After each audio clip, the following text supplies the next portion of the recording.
오늘의 기업과 사람 알아보는 시간입니다. 김대호 박사님 나오셨습니다. 박사님 안녕하세요. 네, 반갑습니다.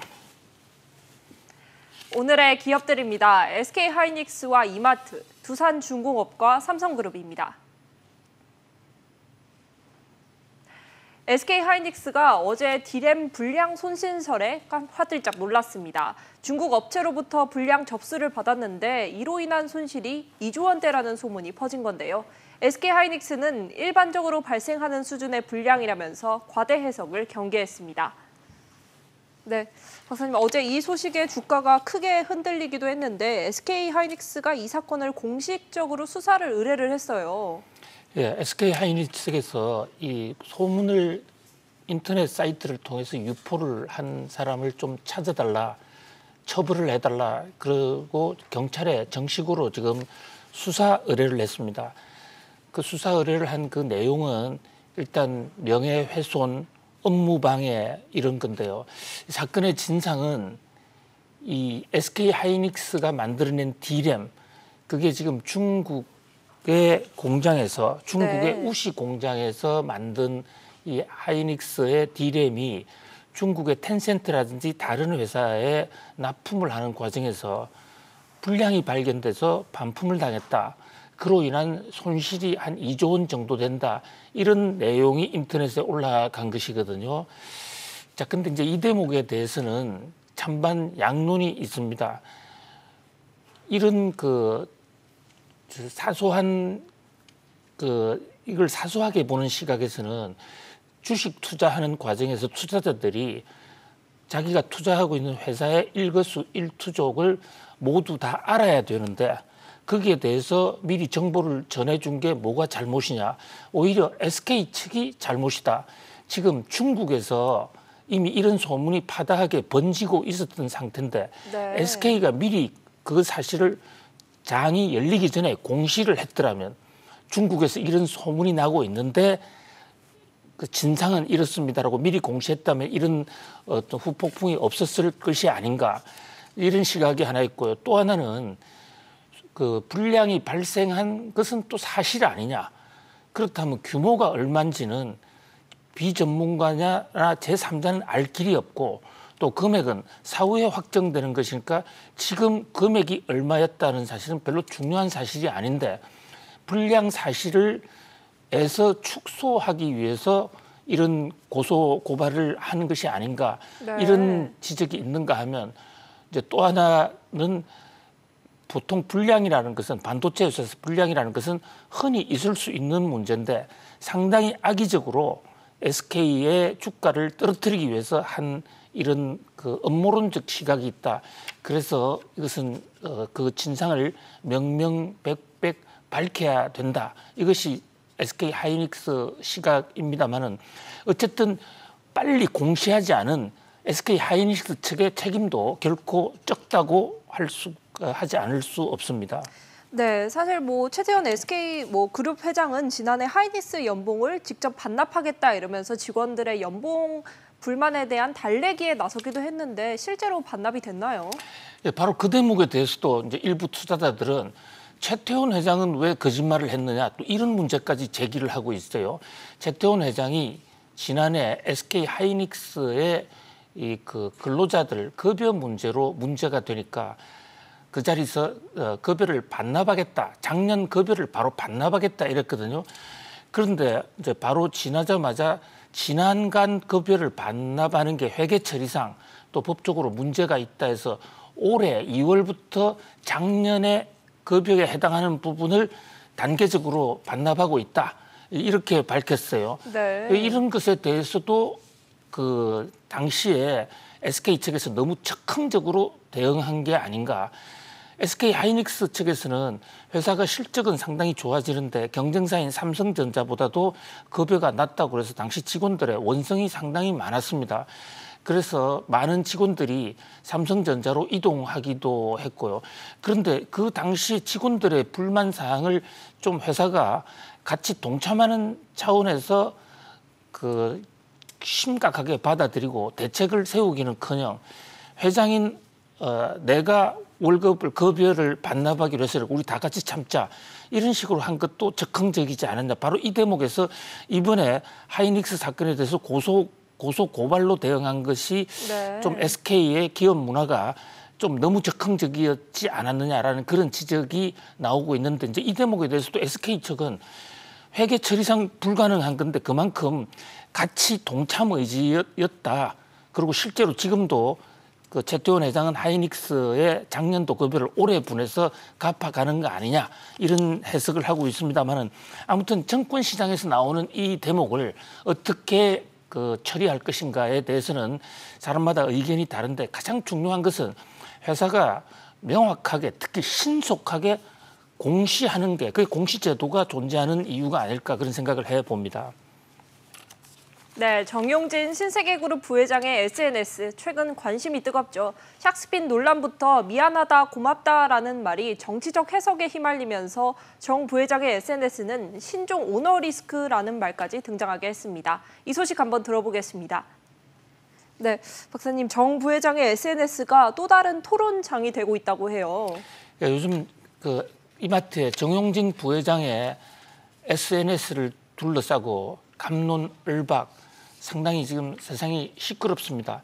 그 이제 결정적인 그 문구는 바로 미안하다, 고맙다 이런 것이거든요. 네. 지금 신세계나 이마트에서 팔고 있는 이런 상품들 지금도 그래픽에 사진에 나왔습니다만 우럭이나 가재 요리 자 저런 것을 이제 만들어서 파는데 어떤 같은 동물이지만 그 가재나 우럭의 생명을 죽여서 그것을 팔게 되니까 대단히 미안하다 그런 심정. 그다음에 또 한편으로는 그래도 우럭이나 이런 가재를 우리가 파니까 우리가 먹고 살고 또 그 신세계가 돈을 벌고 소비자들은 거기에 대해서 어떤 음식을 맛볼 수 있는 것이 아닌가 그런 고맙다. 그래서 미안하다는 마음과 고맙다라는 마음을 동시에 전달하고자 하는 그런 순수한 의도였겠죠. 네. 그런데 이 대목이 2017년에 정치적으로 크게 한번 논란이 된 적이 있습니다. 당시에 문재인 대통령이 세월호 참사가 일어났을 때에 그 참사를 추모하는 자리에 그래서 이제 가서 그 글을 남겼는데요. 거기서 세월호 아이들에 대해서 미안하다, 고맙다 이런 표현을 쓰는데 당시에 그중에 특히 고맙다는 표현과 관련해서 세월호 아기들이 죽었는데 뭐가 고맙다는 얘기냐. 일각에서는 아이들 희생을 통해서 정권을 잡을 수 있게 되니까 그게 고마운 것이 아니라 매우 부적절한 표현이다. 이런 얘기가 돌았었어요. 그래서 문재인 대통령의 그 당시 발언이 적절하지 못했다. 그래서 문재인 대통령을 비판할 때 네. 일부 사람들이 쓰는 용어가 바로 미안하다, 고맙다였는데 공교롭게도 지금 문재인 대통령의 지지율이 좀 떨어져 있는 상황에서 정용진 부회장이 한 번도 아니고 계속 반복해서 미안하다, 고맙다를 표현을 쓰니까 저것은 최근 민심과 관련해서 문재인 대통령을 조롱하는 것이 아닌가 이런 지금 성토가 일어나고 있는 상황입니다. 네, 이렇게 계속해서 논란이 이어지다 보니까 정 부회장이 SNS를 통해서 이제 이런 논란이 되는 말들은 그만하겠다라고 밝혔어요. 근데 이마저도 SNS를 통해서 밝혔네요. 예, 그 현재 지금 논란이 확산이 되니까 그 자기가 이제 담당 직원들이 자신을 향해서 오해되는 얘기를 하지 말아달라고 계속 그런다. 그래서 자기 50평생의 오랜 습관인데 그래도 이것을 버려야 되겠지요라는 이런 식의 글을 올리면서 마치 이 논란이 자신의 평소 언어 스타일 또는 생활 패턴과 관련이 있는 것이지 문재인 대통령 조롱이나 비하하고는 아무 관련이 없다라는 것을 애둘러 이제 표현을 하는 자신의 그동안의 행적을 정당화시키면서 다시는 이런 표현을 쓰지 않겠다라는 각오로 보이긴 합니다만은 네. 그러나 물론 정용진 부회장이 본인의 의도가 문재인 대통령을 비난하고자 하는 의도는 없었을 것으로 보여요.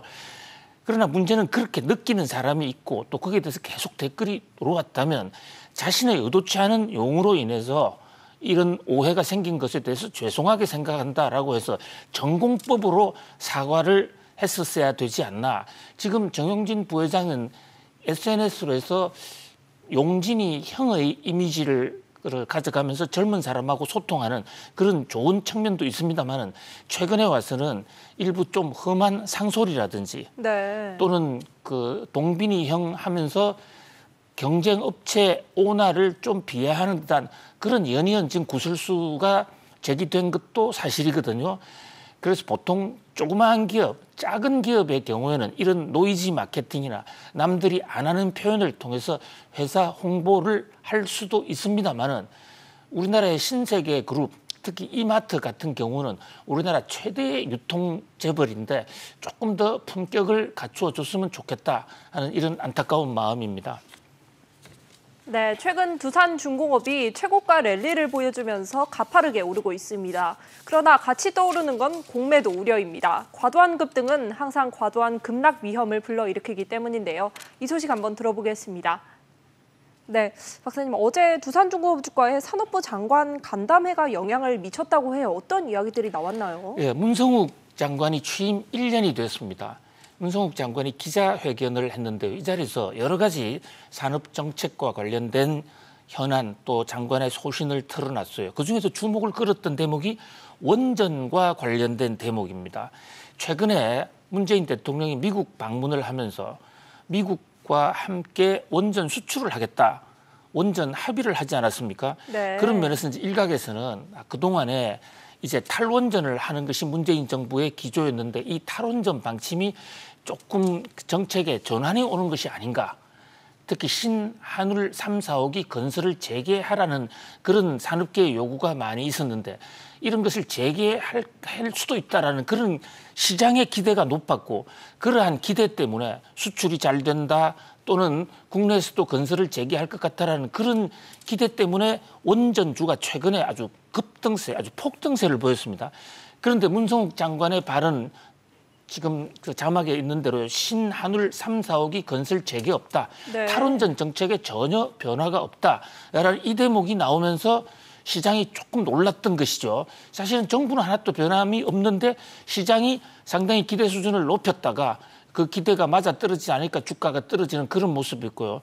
또 하나 이제 원전 수출과 관련된 대목도 우리가 원전 수출을 미국과 합의하겠다는 것이 반드시 우리나라 수출이 늘어난다는 보장이 없습니다.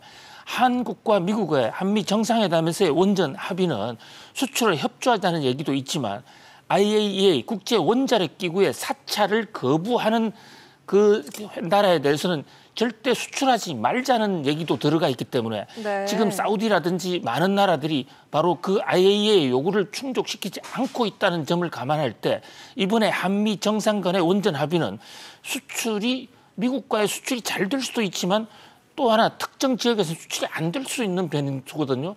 그런 면에서 좀 원전에 대한 기대가 너무 높았는데 그 대목에 좀 거품이 꺼지는 하나의 폭발제가 됐다 이렇게 볼 수가 있습니다. 네, 한미 정상회담을 계기로 원전주가 계속해서 요동을 치고 있는데 증권가에서도 우려를 나타냈다고 해요. 어떻게 전망하시나요? 예, 지금 최근에 주가 오른 것을 너무 지금 밸류에이션이 높다. 지금 원전 관련주로 여러 가지 기업들이 있습니다만은 두산중공업은 기자재를 많이 만들어내죠. 또 한전기술은 한국전력의 자회사인데요. 원자로 설계 같은 것을 하는 데고요. 한전 KPS는 유지 보수. 그다음에 보성 파워텍은 한때 정치인 수혜주로 꼽혔었는데 철골골조를 한다 해서 원전주로 분류가 돼 있고 또 우지는 계측기, 광명전기는 부품, 한전산업은 설비 정비, 우리기술은 제어 시스템이었는데 이 원전 관련주들이 그 정권시장에서 얘기하는 주가 우리나라 지금 원전 수출과 직접적인 관련이 있다고 단정적으로 얘기하기는 상당히 어렵습니다. 네. 그런 면에서 정권사들에서는 그 가치주 재료가 지나치게 과대평가됐다.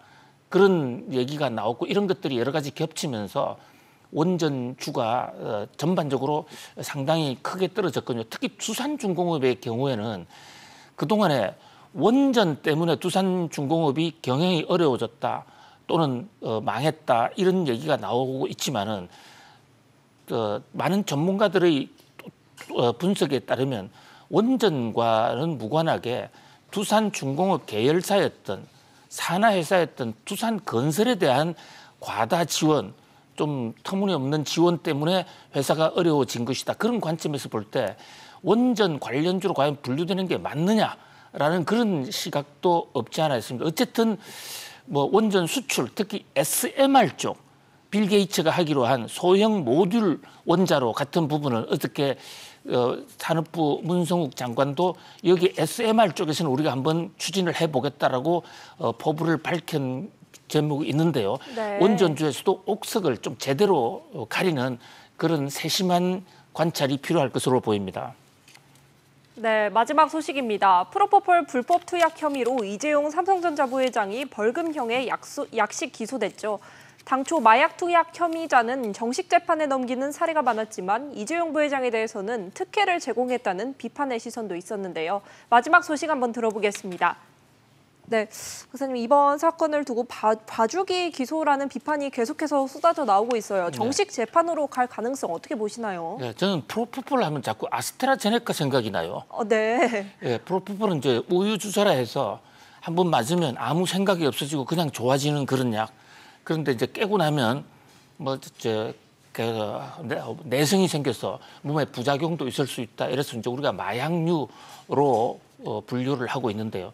바로 이 프로포폴을 아스트라제네카가 개발한 상품이에요. 아, 네. 아스트라제네카 이제 그 코로나 백신도 있지만 어쨌든 이재용 부회장이 이 프로포폴을 병원이 아닌 밖에서도 맞았다는 이런 투서가 들어와서 재판이 시작됐고 여기에 이제 검찰에서 5천만 원의 약식 기소를 했는데 그동안의 관련 재판들을 보면요.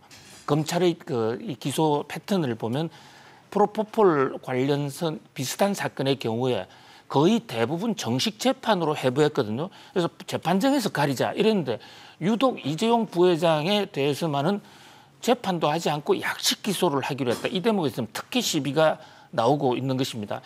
애경에 최승석 전 대표 같은 경우에도 바로 이재용 부회장하고 거의 비슷한 사건인데 정식 재판으로 넘어갔었거든요. 바로 네. 이 대목과 관련해서 이재용 부회장의 조기 사면을 위해서 정식 재판을 하면 여론이 나빠질 거니까 검찰이 어떤 특혜를 준 것이 아니냐 이런 지적이 있는데 어쨌든 이제 법원의 시간이 왔습니다.